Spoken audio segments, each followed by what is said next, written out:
ጭራሽ የመጨረሻው ዘግናኙን ቃል እንደነገራችሁ ከፈለጋችሁ ነብዩ ሰለላሁ ዐለይሂ ወሰለም መታዘዝ በአላህ ላይ ማሻረክ ነው። በግልጽ ቋንቋ ሙሽሪክ ናቸው አሉ። እንዴት ስንላቸው የኛዎቹም ነገ ሲያድጉ እዛ መድረሳቸው አይቀርም፣ አላህ ያሳካላቸው። ስለዚህ ሐዲሱን አንቀበልም ካሉ ቁርአኑን እንዴት ተቀበሉ ታዲያ?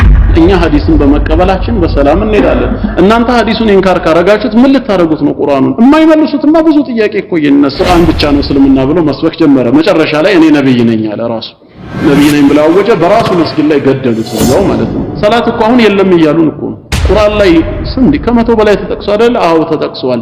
ሰላት ማለት ግን ሐረክይ ማለት አይደለም። ይሄ መቆም ዶክተር መሐመድ ሻህሩር እኮ መጨረሻ ላይ ሲናገር ኸምርና ዚና ራሱ ሐላል ነው ያለው።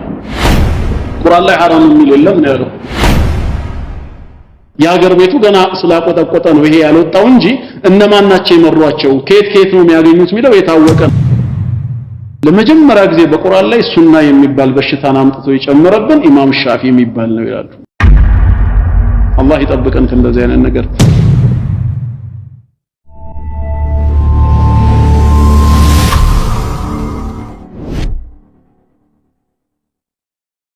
እሺ ቁርአንን እንዴት ተቀበሉት ታዲያ? አሁን እኮ ለነዚህ ሰዎች ከሐዲስ ማስረጃ እዚህ ብሎ ሩቅ ቦታ ከመሄድ ቁርአንን እንዴት እንደተቀበሉት ንገሩን ቢባሉ በምን መልኩ ነው እሺ የሚነግሩን?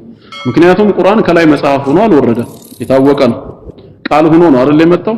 ማን ይዞ መጣ ስንላቸው እነዚህን ሰዎች ጅብሪል አለይሂ ሰላም ይሉናል። ጥሩ ለማን ሰጠ ስንላቸውም ለነቢያችን ሰለላሁ ዐለይሂ ወሰለም ይላሉ። እስከዚህ ድረስ አብረን ሄደናል ነው። ነቢያችን እስከ ጅብሪል በቃል ደረጃ የተቀበሉትን ቁርአን ምን አደረጉት እኮ ነው አሁን ጥያቄው። ጻፉት እንዳይባል እሳቸው ማንበብም መጻፍም እንደማይችሉ ማስረጃዎች አለን። አይ ለሰሃባዎቻቸው አሰምተው ሰሃባዊ ጻፉ ከተባለ ቁርአኑ በማን በኩል ነው ወደኛ የደረሰው? በእነዚህ በጻፉ ሰሃባዎች። ማን የቱን ሱራ እንደጻፈው የቱን አየት አን ከሚል ነው የመጣው ማለት ነው። ስለዚህ ሐዲሱን አንቀበልም ካሉ ቁርአኑን እንዴት ተቀበሉ ታዲያ?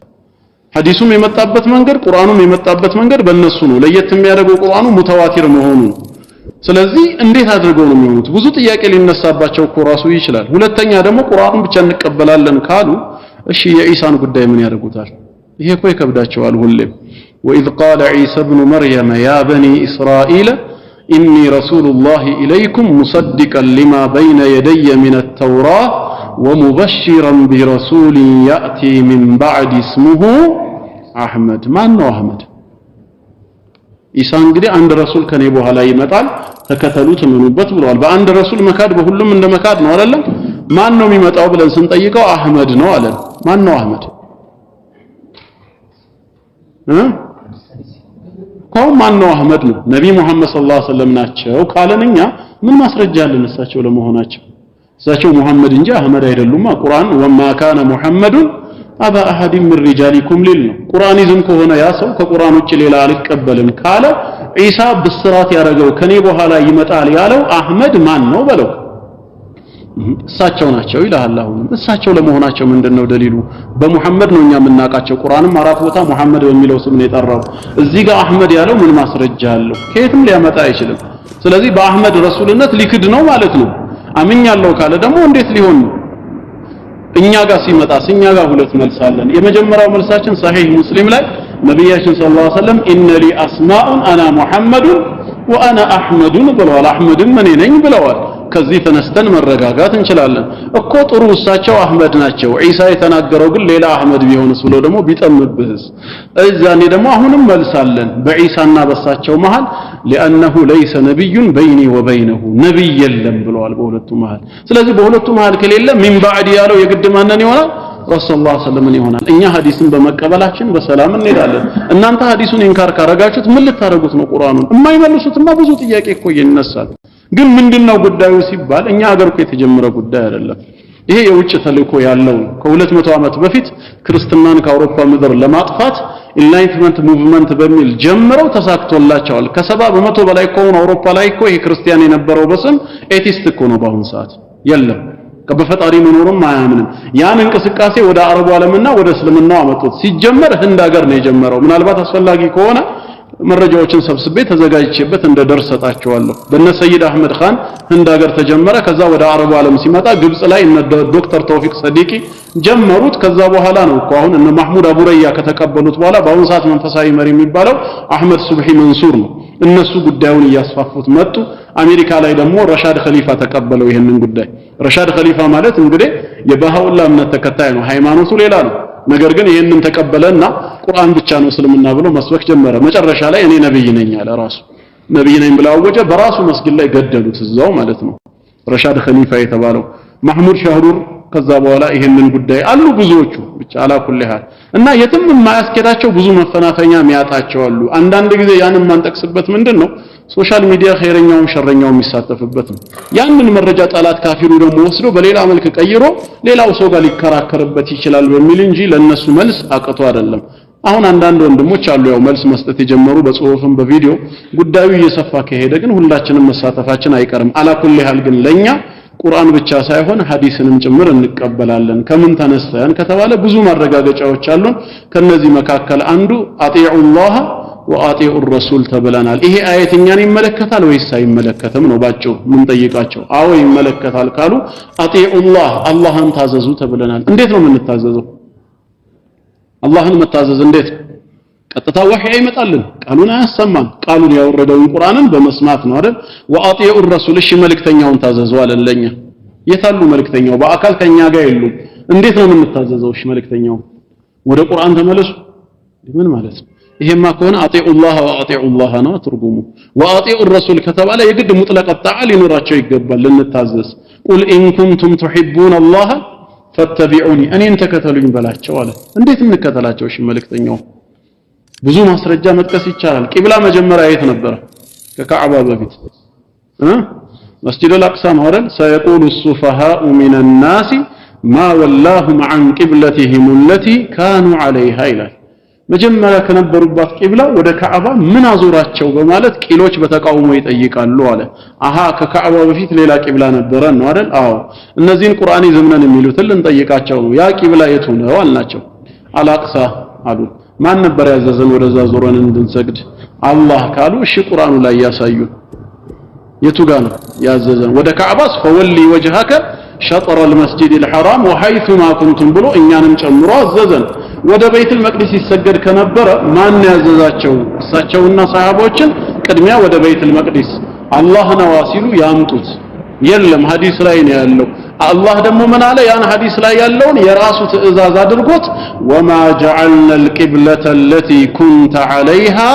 إلا لنعلم ብሎ አየቱ ይቀጥላል ማለት ነው ያ መጀመሪያ የነበርክባትን ጊዜያዊ ቂብላ ቋሚ ቂብላ እኮ አላደረኳትም መጀመሪያውኑ አንተን እሺ ብሎ የሚከተልህን ሰው ወደ ክህደት ከሚመለሰው ሰው በተግባር አበጥሬ ላሳያችሁ ብፈልግ እንጂ አለ ጌታ አላህ ያንን ቂብላ ጊዜያዊ ማድረጉን ነግሮናል ግን እሱ እንዳደረገው በቀጥታ ሰሪህ በሆነ የሚናገር የቁርአን አንቀጽ የለም ሐዲስ ላይ ነው ያለው ይሄ ማለት መልእክተኛው ያዘዙት ሁሉ ማን ያዘዘው ነው አላህ ያዘዘው ነው ማን يطيع الرسول فقد اطاع الله እሳቸውን መታዘዝ አላህን መታዘዝ ነው ለምን ታዘዙ ብሎ ስላዘዘን ግን አሁን ምንድነው የሚፈለገው ፊትና በሰዎች መሃል መቀስቀስ እንደዚሁ ደግሞ ምንድነው ትልቁ የመጨረሻ ግቡ እኮ በሐዲስ እኮ አይበቃም ነገር ቁርአኑንም እንካር ወደ ማድረግ እኮ ይመጣል በተለይ ኻተሙን ነብይን ተዘጋጅተውበታል እሳቸው የመጨረሻ ነብይ አይደሉም እኮ ነው የሚሉት እነ ዶክተር ማህሙድ ሻህሩ ሌሎችም ኻተም ማለት እጅ ላይ የሚታሰር ኻቲም ቀለበት የለም የነቢያቶች ሁሉ ጌጥ አይነታ ናቸው ለማለት እንጂ የመጨረሻ መደምደሚያ አይደሉም ነው ለምንድን ነው የተፈለገው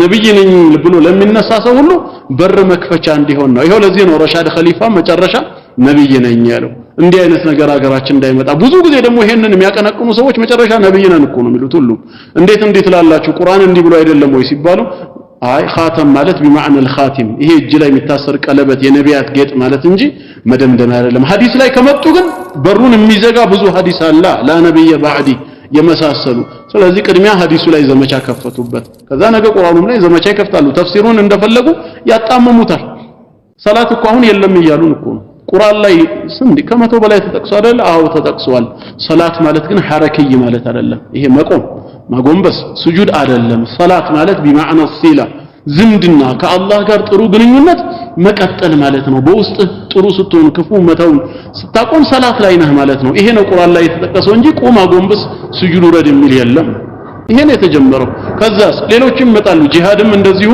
ምን ማለት ነው ሲባል ታዊል አደረጉት ዶክተር መሐመድ ሻህሩር እኮ መጨረሻ ላይ ሲናገር ኸምርና ዚና ራሱ ሐላል ነው ያለው ቁርአን ላይ ሐራም የሚል የለም ነው ያለው እንዴ ላ ተቀርቡ ዚና እኮ ላ ተቀርቡ ነው ያለው ሐራም ነው ያለው የቱ ጋር ነው ሁለተኛ ደግሞ ዚና የሚባለው አደባባይ ሲወጣ ነው በድብቅ ሲሆን አይሆንም ኸምርስ የትም ቦታ ቁርአን ላይ ሐራም ነው የሚል የለም إنما الخمر والميسر والأنصاب والأزلام رجس من عمل الشيطان فاجتنبوه ያለው ራቁት ብሎ መከረን እንጂ ሐራም ነው አላለም የታለ ሐራም የሚል ሐራም የሆኑት 18 ነገሮች ብቻ ናቸው انما حرم عليكم ምትለዋን ይጠቅሱና ማለት ነው 18 እሱም እኮ ማለት ይላሉ ከዛ ደግሞ ሐራም ማለት አሁንም ውግዝና ከልክል ማለት ሳይሆን ድንበር ማለት ነው እንዴት በቃ በቁርአን እንደፈለጉ እንዲጫወቱ ነው የሚፈልጉት ለዚህ እኮ ነው ተፍሲር አያስፈልገውም ቁርአን ይላሉ የነብዩ ተፍሲር ወይም የሰሃባ ተፍሲር በየዘመኑ የመጡ የተፍሲር ሊቃውንቶች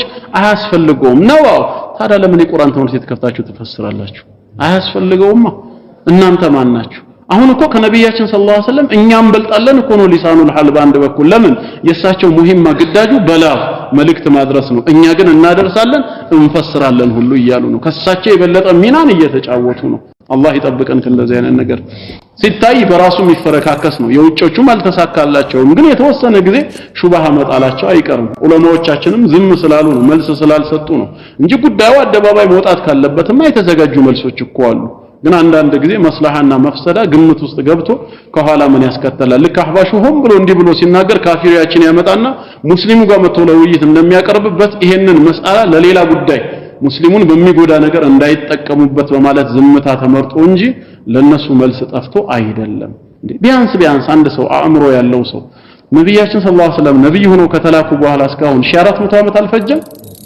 በ1400 ዓመት ውስጥ እስልምና ማለት ቁርአን እንጂ ሌላ አይደለም የሚል እስቲ አንድ አርአያ ማን አላችሁ ቢባሉ ማን ይጠቅሳሉ ይሄ ማለት 1400 ዓመት ሙሉ ሙስሊሙ ጥመት ውስጥ ነበር ነው ጭራሽ የመጨረሻው ዘግናኙን ቃል እንደነገራችሁ ከፈለጋችሁ ነብዩ ሰለላሁ ዐለይሂ ወሰለም መታዘዝ በአላህ ላይ ማሻረክ ነው ያሉት በግልጽ ቋንቋ ሙሽሪክ ናቸው አሉ እንዴት ስንላቸው መታዘዝ ለአላህ ብቻ ነው ስለዚህ እሳቸውን ከቁርአን ውጪ በሐዲሳቸው እንታዘዛለን ካላችሁ ከአላህ ጋር ምን አረጋችሁ በመታዘዝ አስተካከላችሁ ሙሽሪክ ሆናችኋል እኮ ነው የሚባለው ገና እንድናለን እሳቸውን የታዘዘ ጀነት ይገባል አይደለም እንደውም ሙሽሪኮች ናችሁ መታዘዝ ለአላህ ነው ምንድነው የእሳቸው ሚና አድርስ ተብለዋል ቁርአኑን ማድረስ ነው አለቀ በቃ እምንታዘዘው አላህን እንጂ እሳቸውን አይደለም ተመልከቱ የት እንደደረሱ የሀገር ቤቱ ገና ስላቆጠቆጠ ነው ይሄ ያልወጣው እንጂ እነማን ናቸው የመሯቸው ከየት ነው የሚያገኙት የሚለው የታወቀ ነው የውጪዎቹን ዩቲዩብ ላይ ከፍተን ስናያቸው እኮ እዚህ ደረጃ ደርሰዋል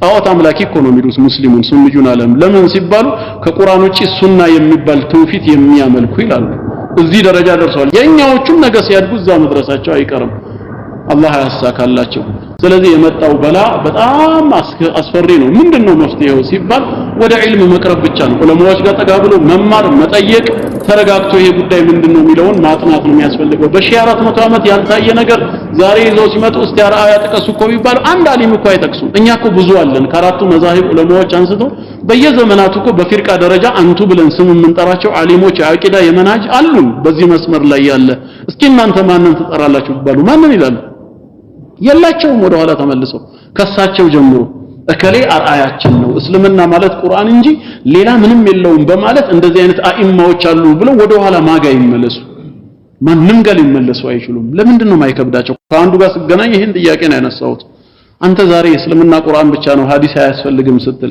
እውነት በዚህ የቀደመ ዓሊም ማን አለ አልኩት ጣት የሚቀሰርበት ማን ነው እኛ ግን ከሺህ በላይ አለ ኢማሙ ሻፊዒ ብንል ጭራሻውን በሳቸው ላይ ነው 24 ሰዓት እርግማኑ ያለው የቁርአን ይዘሞች ለመጀመሪያ ጊዜ በቁርአን ላይ ሱና የሚባል በሽታን አምጥቶ የጨመረብን ኢማም ሻፊ የሚባል ነው ይላሉ ሱብሃንአላህ እኛ አኢማዎች አሉ ምን ጠቅሳቸው ሱናን የህይወት መመሪያቸው ያረጉ እናንተ ግን እስልምና ቁርአን ብቻ ነው የምትሉት ማን አላችሁ ቢባሉ ኸዋሪጅን እንጂ ማንንም አይጠቅሱም ኸዋሪጅ ደግሞ ጠማማ ፊርቃ መሆኑ የታወቀ ስለሆነ ደፍረው ወደ እነሱ አይጠቆሙም እና ይሄ ፊትና አስፈሪ ነው ግን ኢንሻአላህ ወንድሞች መልስ መስጠት ጀምረዋል ያን መልስ መከታተልና ከዛ በኋላ እነሱን ትቶ ወደ ራሳችን መመለስ ነው አትስገዱ ይሏቸዋል ማን አዘዛችሁ አትጾሙ ጭራሽ ደግሞ አሉን አሁን ለምን ቁርአን ላይ ጾም ታዞ አይደለም ወይ ጾም ማለት ምንድነው አንተ ልጅ አፊህ ጾም ሲባል አፊህ ቆጠብ ነው አይደል በቃ ከመጥፎ ነገር ተቆጠቡ ተመልከቱ እስልምናን ያለ ተግባር ራቁት ማስቀረት ነው የተፈለገው እንደ ምዕራቡ ዓለም ከዛ እንደፈለገ ይገዛናል ሰው ደግሞ አንዳንዱ ስሜቱ ደካማ የሆነ ሰው እንዲህ ከሆነማ ይመቸኛል የሚል ሰው አለ መጀመሪያ የሚሰለቸው አለ እያንዳንዱ ተግባር ሐጅ ማለት እንዲህ ነው ዘካ ማለት እንዲህ ነው ብለው ከትክክለኛ ትርጉሙ አውጥተው እንደፈለጉ ይጫወቱበታል ለዚህ ነው ሐዲስንና ተፍሲርን ቅድሚያ መዋጋት ያስፈልጋቸው አያስፈልገንም አሉ እነ ኢብኑ ከሲር ያ ሁሉ ህይወታቸውን የፈጁት እነ ኢማሙ ነወዊ በቃ ዝም ብለው ነበር ማለት ነው ዛሬ ከኋላ መተው አላህ ይጠብቀን። ሰላም አለይኩም